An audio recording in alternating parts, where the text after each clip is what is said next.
Hey everyone, so it is brutally cold here in Ohio right now. It's the coldest day we've had that I'm aware of so far. We woke up to temperatures being about 1 degree outside with the wind chill being in the negatives.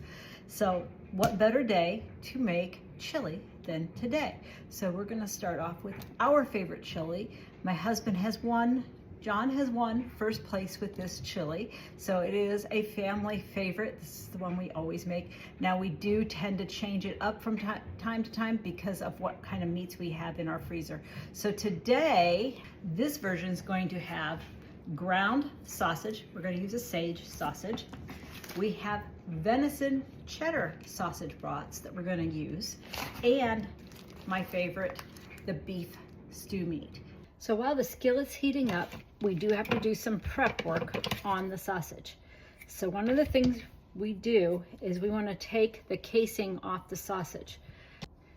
Slice the casing open, and then we're going to pull the sausage out, keeping the integrity of the link. And so while I'm working on this, once the skillet's hot enough, we're going to go ahead and brown both the beef and the sausage, not simultaneously though. My skillet has some leftover baking grease in it from breakfast, and we'll use that. So once you have the casings removed, you're just simply going to cut it in like 1-inch chunks and then set it aside. And so now the sausage is brown, and I'm going to put it into the crock pot. Tossing the sausage pieces into the pan.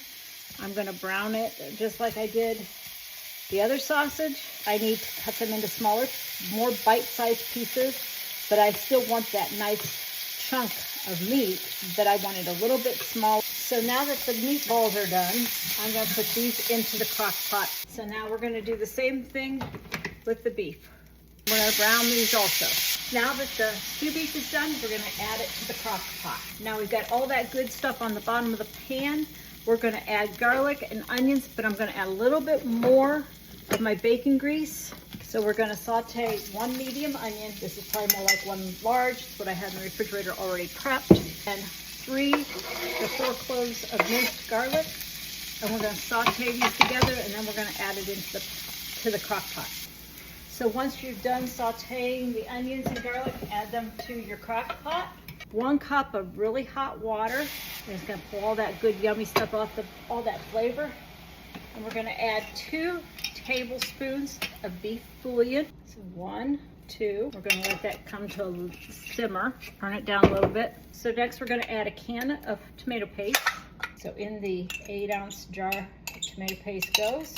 And yes, this is homemade. Stir that all together. We're going to add 3 tablespoons of chili powder. 1, 2, 3. 2 tablespoons of brown sugar. We're calling that 2 tablespoons. Measure with love. 2 tablespoons of Worcestershire sauce. 1 and some, and a little bit more. That's about 2. I need 2 teaspoons of ground cumin. So that's just a little less than a tablespoon. There we go. And a teaspoon, 1 to 2 teaspoons of crushed red pepper flakes.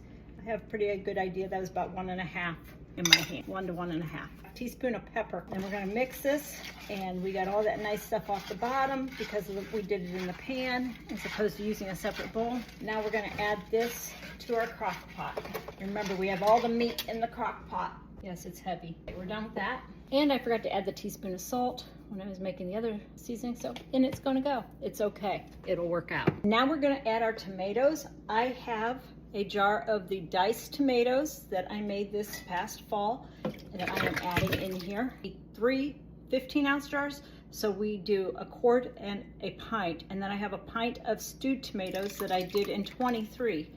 Because now I'm going to add the pinto beans that I just made recently. Look amazing, by the way. I need to do 2 pints. These were 2 different kinds of pint jars, 1 wide mouth, 1 regular mouth. And there you go. We're going to stir it all together, turn the crock pot on, and we will have dinner later this evening. Stir it all together, and there you go. It's ready to cook down and be ready for dinner. Let's check this chili. I'm pretty sure it's done, and it looks amazing. It's time to eat. So we'll enjoy some homemade chili. This is Kelly signing off from Yellow Knife Homestead. Have a great evening.